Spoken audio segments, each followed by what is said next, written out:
Allah Allah أعوذ بالله من الشيطان الرجيم بسم الله الرحمن الرحيم السلام عليكم ورحمة الله وبركاته. Waalaikumsalam warahmatullahi wabarakatuh. Mari sama-sama kita buka dengan bacaan kitab Al-Fatihah. A'udzu billahi minasyaitonir rajim. Bismillahirrahmanirrahim. Alhamdulillahirabbil alamin arrahmanir rahim maliki yaumiddin. Iyyaka na'budu wa iyyaka nasta'in ihdinas siratal mustaqim. صراط الذين أنعمت عليهم غير المغضوب عليهم ولا الضالين آمين.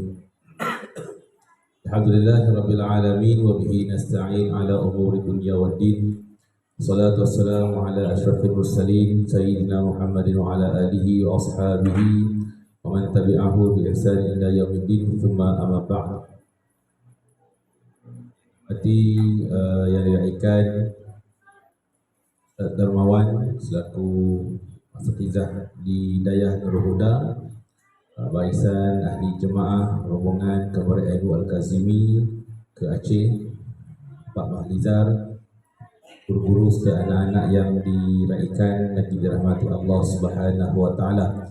Dan alhamdulillah kita bersyukur kepada Allah Subhanahu Wa Taala pada petang yang penuh berkah ini di hari terakhir trip kita ke Aceh, dapat sama-sama kita luangkan masa untuk kita menziarahi anak-anak yatim ini yang kita kira satu anugerah, satu rahmat juga untuk kita datang sini. Bukan sekadar kita datang untuk ziarah, bukan sekadar untuk kita datang melihat tempat, bukan sekadar melihat kesan-kesan tsunami yang berlaku, tapi kita juga mengambil satu sunnah